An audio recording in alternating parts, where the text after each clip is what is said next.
ചാനലിലേക്ക് എല്ലാവർക്കും സ്വാഗതം. ഏറ്റവും കൂടുതൽ സംശയങ്ങൾ വന്നുകൊണ്ടിരിക്കുന്ന ഫീൽഡാണ് പിക്ക് പഠിക്കണോ, അഡിനോ പഠിക്കണോ, ST പഠിക്കണോ, ഇങ്ങനെ ഡിഫറെൻറ്റ് ടൈപ്സ് IC പഠിക്കണോ, അല്ല എനിക്ക് പഠിക്കാൻ വേണ്ടി എന്താണ് ചെയ്യേണ്ടത്, ഇങ്ങനെയുള്ള ചോദ്യങ്ങളാണ് വരുന്നത്. ആ ചോദ്യം കേൾക്കുമ്പോഴേ നമുക്കറിയാം പുള്ളി ഏത് പൊസിഷനിലാണ് നിൽക്കുന്നത്. അവൻ കൺട്രോൾ പഠിച്ചു കഴിഞ്ഞാൽ അവർക്ക് മനസ്സിലാവും അത്. കാര്യം പിക്ക് പഠിക്കുക അല്ലെങ്കിൽ അഡിനോ പഠിക്കുക അങ്ങനെയൊരു കോഴ്സ് ഇല്ല. നിങ്ങളിപ്പോൾ ഒരു എക്സാമ്പിൾ എടുക്കുകയാണെങ്കിൽ അഡിനോ പ്ലാറ്റ്ഫോം എടുത്തോളൂ. അതിനകത്ത് ജസ്റ്റ് ഓപ്പൺ ചെയ്ത് എക്സാമ്പിൾസ് നോക്കുക. ആ എഴുതിയിരിക്കുന്ന ഭാഷ മുഴുവൻ പ്രീ റിട്ടൺ, അത് മുഴുവൻ സിയിലാണ് എഴുതിയിരിക്കുന്നത്, എംബെഡഡ് സിയിൽ. അപ്പോൾ എന്താണ് സി എന്നും എംബെഡഡ് സി എന്താണെന്നും ഇത് പഠിച്ചാൽ എന്താ ബെനിഫിറ്റ് എന്നും കൂടി മനസ്സിലായി കഴിഞ്ഞാൽ ഈ ഒരു സംശയം വരില്ല. സി ബേസിക്കലി കമ്പ്യൂട്ടറിന് വേണ്ടി ഡിസൈൻ ചെയ്ത കമ്പ്യൂട്ടർ ബേസ്ഡ് സോഫ്റ്റ്വെയർ ആണ്. അതിനകത്ത് വരുന്നതെന്ന് പറഞ്ഞാൽ എംബെഡഡ് സിയിലും ഇതിലും രണ്ടും ഒന്നാണ്. എക്സാമ്പിൾ പറയുകയാണെങ്കിൽ ഒരു കാറ് വാങ്ങുന്നു, ഒരു പ്രൈവറ്റ് കാർ. ആ പ്രൈവറ്റ് കാറിനെ നമ്മൾ ടാക്സി ആയിട്ട് രജിസ്റ്റർ ചെയ്ത് കഴിഞ്ഞ് മാറ്റിക്കുന്ന ടാക്സി കാറായി മാറി. എന്താ വ്യത്യാസം അതിനകത്ത്? ചെറിയ വ്യത്യാസമല്ലേ ഉള്ളൂ. അതുപോലെ തന്നെയാണ് സീൻ എംബെഡഡ് സി ആക്കുന്ന സമയത്ത് കമ്പ്യൂട്ടർ മോഡൽ എങ്ങനെ ഉപയോഗിക്കുന്നു എന്ന് പറഞ്ഞു കഴിഞ്ഞാൽ നമുക്ക് കമാൻഡ്സ് മുഴുവൻ അതിനകത്ത് ഇൻപുട്ട് എന്ന് പറഞ്ഞാൽ മുഴുവൻ കീബോർഡ് വഴിയാണ് നമ്മൾ ടൈപ്പ് ചെയ്യുന്നത്. പല സോഫ്റ്റ്വെയറും വർക്ക് ചെയ്യുന്നത്, മിക്കവാറും 99% സോഫ്റ്റ്വെയറും സിയിൽ തന്നെയാണ് വർക്ക് ചെയ്യുന്നത്. അത് കഴിഞ്ഞ് എൻ്റെ ഔട്ട് എന്ന് പറഞ്ഞാൽ നമുക്ക് മോണിറ്ററാണ്. വേറെ അത് കേബിൾ വഴിയോ ഒന്നും എടുക്കേണ്ട സംഭവം സാധാരണഗതിയിൽ വരുന്നില്ല. അപ്പോൾ എന്തെങ്കിലും ഒന്ന് ടൈപ്പ് ചെയ്ത് അവിടെ കാണണം, പുറത്തേക്ക് കാണുന്നുണ്ടെങ്കിൽ നമ്മൾ കൊടുക്കുന്ന കമാൻഡ്, അതിലിപ്പോൾ പ്രിൻ്റ് എഫ് എന്നൊരു കമാൻഡ് വരുന്നുണ്ട്. അപ്പോൾ നമുക്ക് മോണിറ്ററിൽ കാണുന്നു, പ്രിൻ്റ് ചെയ്യുന്നു. എവിടെ പ്രിൻ്റ് ചെയ്യുന്നു? മോണിറ്ററിൽ പ്രിൻ്റ് ചെയ്യുന്നു. എന്നാൽ എംബെഡഡ് സി അതല്ല. എംബെഡഡ് സി ഓരോരോ പ്രോഡക്റ്റുകൾ ഉണ്ടാക്കാൻ വേണ്ടിയാണ്. അപ്പോൾ മൈക്രോ കൺട്രോളർ പ്രോഗ്രാം ചെയ്യാൻ വേണ്ടി അതിന് ഏറ്റവും അധികം സപ്പോർട്ട് ചെയ്യുന്നത് എംബെഡഡ് സി ആണ്. സിയിലോട്ട് വരുന്ന സമയത്ത് നമുക്ക് അവിടെ പ്രിൻ്റ് അങ്ങനെയല്ല ചെയ്യേണ്ടത്. നമുക്ക് വേണ്ടത് എന്താണെന്ന് പറഞ്ഞു കഴിഞ്ഞാൽ ഔട്ട്പുട്ട് ഹൈ ആക്കണം, അല്ലെങ്കിൽ ഔട്ട്പുട്ട് ലോ ആക്കണം.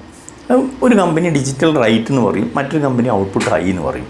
രണ്ടും ആ പിൻ ഏതെങ്കിലും നമ്മൾ തിരഞ്ഞെടുത്ത പിന്നിനെ ഔട്ട് ഹൈ ആക്കുന്നതെന്ന് മാത്രമേ അവിടെ മീനിങ് ഉള്ളൂ, വേറെ ഒന്നുമില്ല. ഇങ്ങനെ കുറച്ച് വരികളിൽ വരുന്ന മാറ്റം. പിന്നെ രണ്ടാമത് വരുന്നത് പഠിക്കാൻ ഓരോ ICക്കും കമ്പനിക്കും അതിൻ്റെതായ ഗുണങ്ങളും ദോഷങ്ങളും ഒക്കെ ഉണ്ട്. ആദ്യം വന്ന IC എന്ന് പറഞ്ഞാൽ എറ്റ്മെൽ എന്ന് പറഞ്ഞ കമ്പനിയാണ്. എറ്റ്മെൽ ATMEL, എറ്റ്മെൽ 89C51. ഞാനൊക്കെ അതിലാണ് തുടങ്ങിയത് വർഷങ്ങൾക്ക് മുമ്പ്, 10-25 വർഷം മുമ്പ്. എറ്റ്മെൽ തുടങ്ങുന്ന സമയത്ത് അന്ന് അസംബ്ലി ലാംഗ്വേജ് ആയിരുന്നു. അസംബ്ലി ലാംഗ്വേജ് നല്ലതാണ്, ആ കാലത്ത് നല്ലതാണ്. പിന്നീടാണ് കുറച്ചുകൂടി ഒരു ഹൈ ലെവൽ ലാംഗ്വേജ് ഉണ്ടെങ്കിൽ നമുക്ക് എഴുതാൻ ഈസിയാണ്, റീഡബിലിറ്റി വരും. അന്ന് ICക്ക് കപ്പാസിറ്റികളും കുറവ്, സ്റ്റോറേജ് കപ്പാസിറ്റിയും കുറവായിരുന്നു. പിന്നീടാണ് പിക്ക് വരുന്നത്. പിക്ക് കമ്പനി വന്നതിന് ശേഷം അസംബ്ലിയിൽ നിന്ന് മാറി പിന്നെ സി പഠിക്കേണ്ടി വന്നു. അപ്പോൾ അന്ന് സി പഠിക്കുക എന്ന് പറഞ്ഞു കഴിഞ്ഞാൽ നമുക്ക് പഠിപ്പിക്കാനൊന്നും ആളില്ല. അന്ന് പല സ്ഥലത്തും ഇങ്ങനെ വന്ന് വളരെ കുറഞ്ഞ കമ്പ്യൂട്ടർ ഇൻസ്റ്റിറ്റ്യൂട്ടൊക്കെ വരുന്നുള്ളൂ. അപ്പോൾ അവരാദ്യം ലെറ്റർ സി എന്ന് പറഞ്ഞ വലിയൊരു ബുക്കാണ്, ഏതാണ്ട് 600-800 പേജ് വരെ തട്ടിച്ചൊരു ബുക്ക്. ഇത് ഞാൻ വിചാരിക്കുന്നത് ഇത് മുഴുവൻ പഠിക്കേണ്ടി വരുന്നതാണ്. കാരണം ഇവിടുത്തെ ഒരു വിദ്യാഭ്യാസ രീതി അങ്ങനെയായിരുന്നു. ആവശ്യമുള്ളതും ഇല്ലാത്തതും ഒരുപാട് സമയം വേസ്റ്റായി കൊണ്ട് പഠിപ്പിക്കുന്ന രീതിയാണ് അന്നും ഇന്നും. അതിൽ വലിയ മാറ്റങ്ങളൊന്നുമില്ല. അങ്ങനെയല്ല സി എല്ലാം ഒരുവിധം പഠിച്ച് വർഷങ്ങളെടുത്ത് പഠിച്ച് വന്നതിന് ശേഷം ഞാൻ മനസ്സിലാക്കി നമുക്ക് എംബെഡഡ് സിയിൽ ഇത്രയൊന്നും ആവശ്യമില്ല, വളരെ ചുരുങ്ങിയ കാര്യങ്ങളെ ആവശ്യമുള്ളൂ.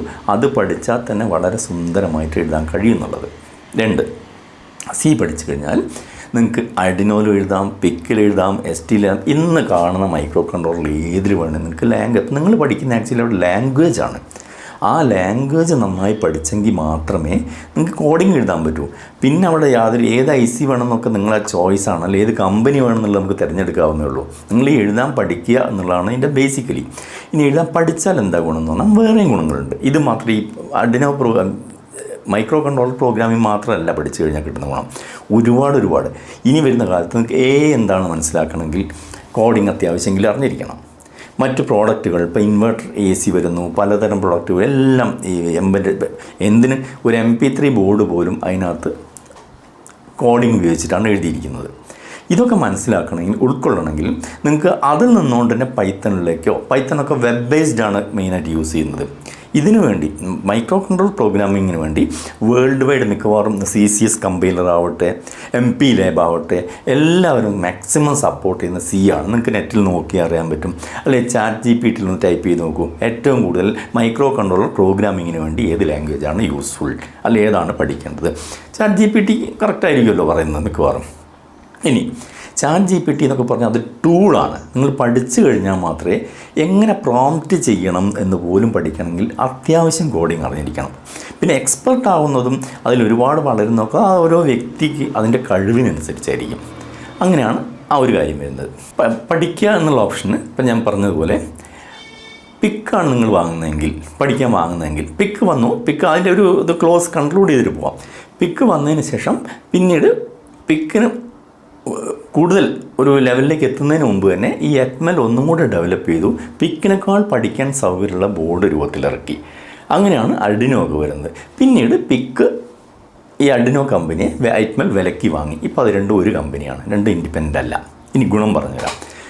പിക്ക് പഠിക്കാനാണെങ്കിൽ നിങ്ങൾക്ക് പിക്കിൻ്റെ നല്ല ഒറിജിനൽ പ്രോഗ്രാം ആണെങ്കിൽ 16,000 16,000 രൂപ വരുന്നുണ്ട്. ഇപ്പോഴത്തെ പിക്കറ്റ് 4 വരികയാണെങ്കിൽ, ഇന്നത്തെ കാര്യം സംസാരിക്കുമ്പോൾ ഇന്നത്തെ വില പറയാം നമുക്ക്, അത്ര വരുന്നുണ്ട്.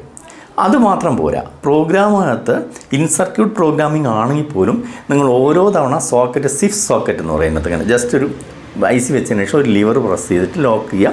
പ്രോഗ്രാമിംഗ് കഴിഞ്ഞാൽ പുറത്തെടുക്കാം. കമ്പ്യൂട്ടർ വേണം, USB കേബിൾ വേണം. പ്രോഗ്രാമറിലോട്ട് കൊടുക്കുന്നു, IC നിങ്ങൾ അതിനകത്ത് വെക്കുന്നു. കോഡിങ്ങൊക്കെ കമ്പൈലർ വേണം, സെപ്പറേറ്റ് കമ്പൈലർ വേണം.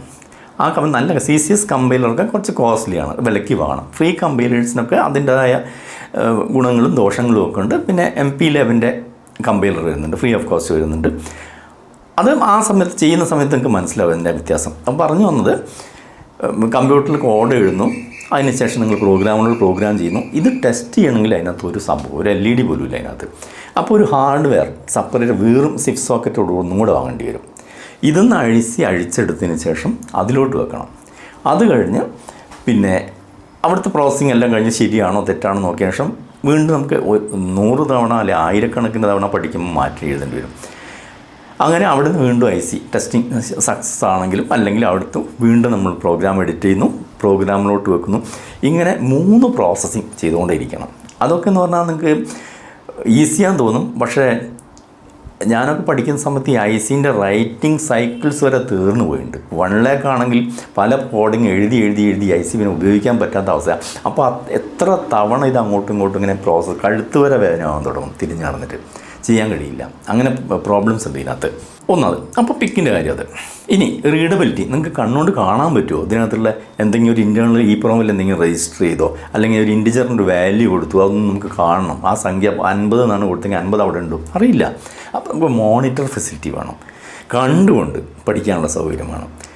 അങ്ങനെ വേണം. അപ്പോൾ പഠിക്കുന്ന ആളെ സംബന്ധിച്ച് പിന്നെ പ്രോഗ്രാമർ വേണം. അത് കഴിഞ്ഞു. അത് STക്കാണ് അതിനേക്കാൾ കുറച്ച് കൂടുതൽ കോംപ്ലിക്കേഷനാണ് വരുന്നത്. അതൊക്കെ ഇൻഡസ്ട്രിയൽ പർപ്പസാണ് വരുന്നത്.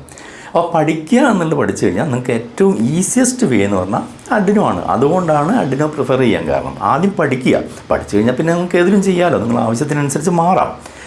അർഡിനോൻ്റെ പ്രത്യേകത എന്താണെന്ന് പറഞ്ഞാൽ ഇത്രയേ ഉള്ളൂ.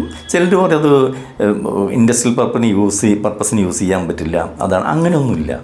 ഏത് ICക്ക് അതിനും ലോക്കുണ്ട്, കാര്യങ്ങളൊക്കെ ഉണ്ട്. അത് ഉപയോഗിക്കാൻ പഠിക്കണം. ഒരാൾ പഠിക്കാൻ വേണ്ടി സംഗതി ഉപയോഗിച്ചു എന്ന് പറഞ്ഞാൽ അത് മോശം എന്ന് പറയാൻ പറ്റില്ല. മാരുതി 800 വന്നു, അത് കളിപ്പാട്ടാണ് പഠിക്കുക എന്ന് പറയാൻ പറ്റില്ല. ആ കാലത്ത് ആ പഠിക്കുന്നവർക്ക് അത് ബെസ്റ്റാണ്. അത് പഠിച്ചു കഴിഞ്ഞാൽ നിങ്ങൾക്ക് ഏത് വണ്ടിയിലോട്ട് മാറാമല്ലോ, അതിന് വേറെ പ്രത്യേകിച്ച് കുഴപ്പമൊന്നുമില്ല.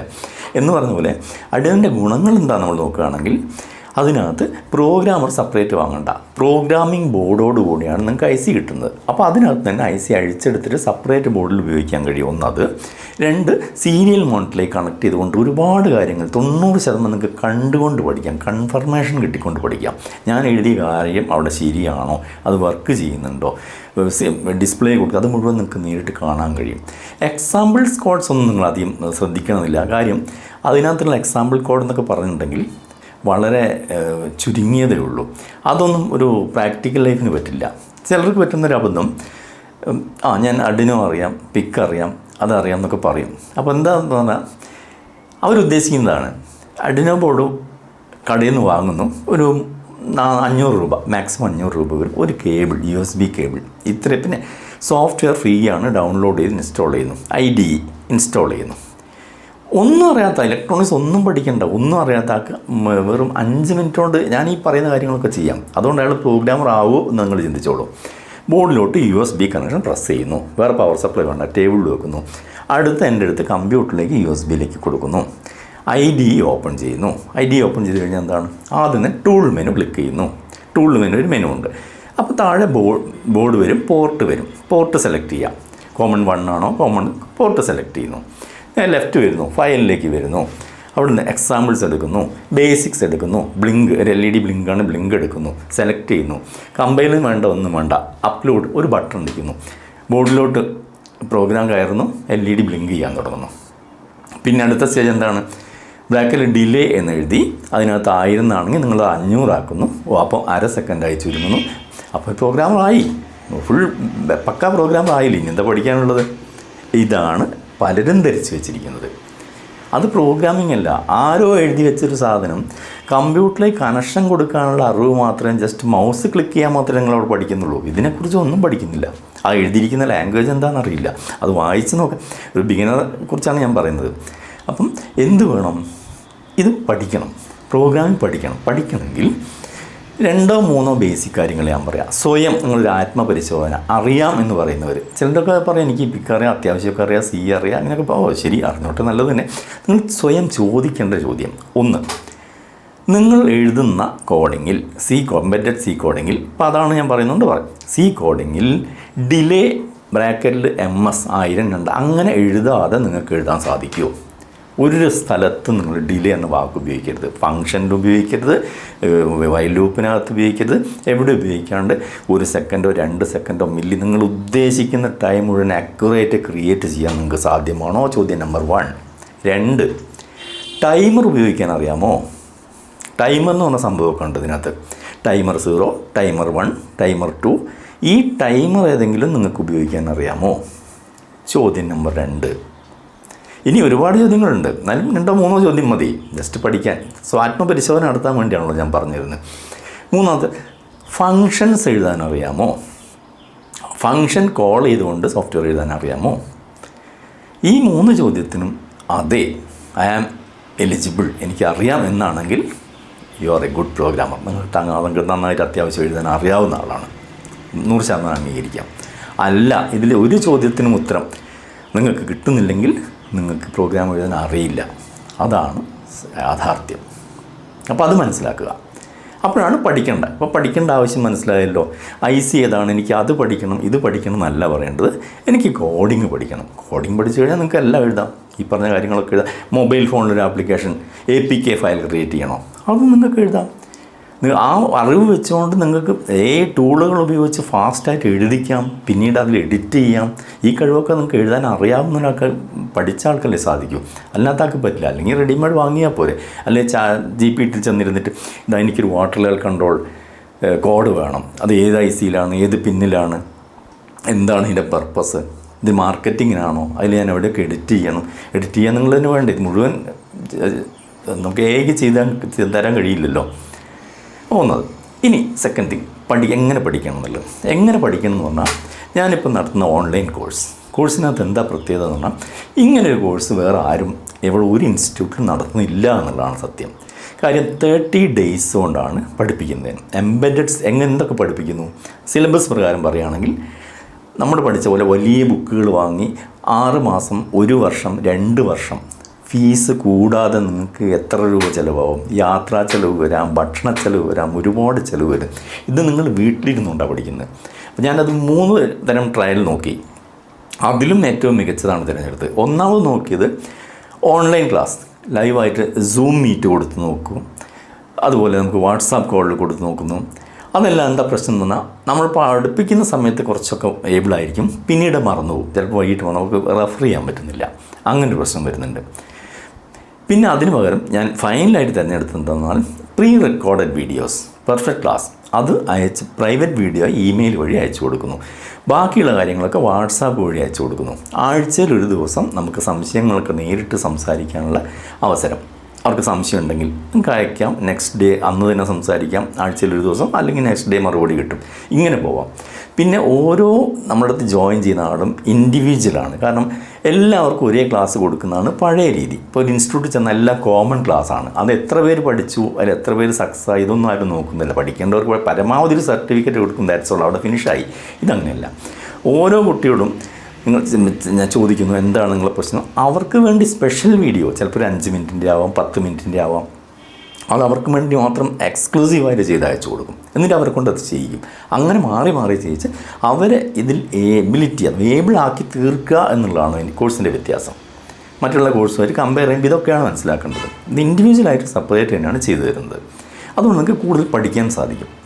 ഇനി അതിൻ്റെ കൂടെ കോഡിങ് പഠിക്കുന്നതിൻ്റെ കൂടെ PCB പഠിക്കാൻ പറ്റുമോ, ഇത് പഠിക്കാൻ പറ്റുമോ? അതൊന്നും പറ്റില്ല. കോഡിംഗ് എന്ന് പറയുമ്പോൾ നിങ്ങൾ മൈക്രോ കൺട്രോളർ, ഈ പറഞ്ഞ 3 കൺട്രോളറിലും നന്നായിട്ട് കോഡ് എഴുതാവുന്ന രീതിയിൽ നിങ്ങളെ പരിശീലിപ്പിക്കുക എന്നുള്ളതാണ് ആ കോഴ്സ്. അതുകൊണ്ട് ഉദ്ദേശിക്കുന്നതാണ്. അത് നന്നായിട്ട് പഠിച്ചിരിക്കും. ഇനി ആരൊക്കെ പഠിക്കണം, ആർക്കൊക്കെ ജോയിൻ ചെയ്യാം എന്നുള്ള സംശയങ്ങൾ വരും. അതിനെന്താണ് ചെയ്യുന്നതെന്ന് പറഞ്ഞു കഴിഞ്ഞാൽ, നിങ്ങളുടെ പേര്, വയസ്സ്, സ്ഥലം, എന്തിനു വേണ്ടിയാണ് പഠിക്കാൻ ഉദ്ദേശിക്കുന്നത്, ഒരു ഉദ്ദേശം കാണുമല്ലോ. ഇത് ജസ്റ്റ് ഒരു വോയിസ് മെയിലായിട്ട് നമ്മളിവിടെ ഇങ്ങനെ കൊടുത്തുകൊണ്ടിരിക്കുന്ന വാട്സാപ്പ് നമ്പറിലേക്ക് ജസ്റ്റ് അയച്ചില്ല. ഒരു വോയിസ് മെയിൽ അയച്ച് തന്നാൽ മതി. ടെക്സ്റ്റ് ആണെങ്കിൽ ടെക്സ്റ്റ് അയച്ച് തന്നു കഴിഞ്ഞാൽ അത് വായിച്ച് എനിക്ക് നിങ്ങളെ ഉദ്ദേശം നടത്തി തരാൻ സാധിക്കുമെങ്കിൽ മാത്രം തിരിച്ച് വിളിക്കുന്നതാണ്. തിരിച്ച് വിളിച്ച് നിങ്ങൾക്ക് അതിൻ്റെ ബാക്കി ഡീറ്റെയിൽസ് അയച്ചു തരും. അപ്പോൾ ആ വോയിസ് മെയിൽ നോക്കി എല്ലാവരും എടുക്കുക എന്നുള്ളതല്ല. ഇത് നമ്മൾ ഉദ്ദേശിക്കുന്ന രീതിയിൽ കോഡിങ് ചിലരൊക്കെ വിളിച്ചിട്ട് 1-2 പേരൊക്കെ വിളിച്ചപ്പോൾ അവർക്ക് ഇതല്ല ആവശ്യം. അവർക്ക് മറ്റേ ടെക്നിക്കൽ സോൾഡറിങ്ങും അല്ലെങ്കിൽ ബോർഡ് സർവീസിങ്ങും അങ്ങനെയുള്ളവരെ സംബന്ധിച്ച് ഒരിക്കലും കോഡിങ് പഠിക്കേണ്ട ആവശ്യം വരുന്നില്ല. പഠിച്ചുകൊണ്ട് കാര്യമില്ല. അതിനുള്ള സെപ്പറേറ്റ് കോഴ്സ് വരുമ്പം അത് അനൗൺസ് ചെയ്യും. ഇപ്പം അറ്റ് പ്രസൻറ്റ് ഈ കോഴ്സാണ്, കോഡിങ്ങിൻ്റെ കോഴ്സാണ്. അപ്പോൾ അതുമായിട്ട് ബന്ധപ്പെട്ട ആൾക്കാരെ മാത്രം തിരഞ്ഞെടുക്കുക, അവർക്കുള്ള വീഡിയോസ് അയച്ചു കൊടുക്കുക, അവരെ പഠിപ്പിക്കുക. 30 ദിവസമാണ് ഡ്യൂറേഷൻ. ഇനി ഇങ്ങനെ വീഡിയോസ് അയച്ചു കൊടുക്കുന്നതുകൊണ്ട് നിങ്ങൾക്ക് 30 ദിവസം കൊണ്ട് സാധിച്ചില്ല, നിങ്ങൾക്കൊരു 2 മാസം എടുക്കാം, അല്ലെങ്കിൽ 6 മാസം എടുക്കാം, അല്ലെങ്കിൽ 2 വർഷം എടുക്കാം. അതൊക്കെ നിങ്ങളെ ആശ്രയിച്ചായിരിക്കുന്നത്. അതിലൊന്നും എനിക്ക് ഉത്തരവാദിത്വമില്ല. വേഗം പഠിക്കണം എന്ന് ആഗ്രഹിക്കുന്നവർക്ക് 30, പരമാവധി 30, ഇനി അതിനേക്കാൾ സ്പീഡ് പഠിക്കുന്നവരുണ്ട്. അത്രയ്ക്ക് ഇൻട്രസ്റ്റ് ഉണ്ടെങ്കിൽ നിങ്ങൾക്ക് പഠിക്കാവുന്നതേ ഉള്ളൂ. അങ്ങനെയുള്ള കൊച്ചു കൊച്ചു വീഡിയോസും എണ്ണം കൂടിക്കൊണ്ടിരിക്കും, കുറഞ്ഞുകൊണ്ടിരിക്കും. ഓരോ ഡിപ്പെൻസ്, എല്ലാവർക്കും കോമൺ അല്ല. കോമൺ ആയിട്ട് വരുന്നത് കുറച്ച് കാണും, അല്ലാതെ ഓരോ വ്യക്തിക്കും സെപ്പറേറ്റ് വരുന്നത് അങ്ങനെയും കാണും. അങ്ങനെയാണ് അയച്ചു കൊടുക്കുന്നത്. പഠിക്കാനൊക്കെ താല്പര്യം, കൂടുതൽ കോഴ്സിലൊക്കെ ചെയ്യാൻ താല്പര്യമുള്ളവർക്ക് തീർച്ചയായിട്ടും നിങ്ങൾക്ക് വോയിസ് നോട്ട് ഈ SMS അയച്ചു കഴിഞ്ഞാൽ മതി. അത് ഞാൻ മറുപടി തരുന്നതാണ്, അല്ലെങ്കിൽ തിരികെ വിളിക്കുന്നതാണ്. വീണ്ടും മറ്റൊരു വീഡിയോയുമായി കാണുന്നവരെ ഗുഡ് ബൈ.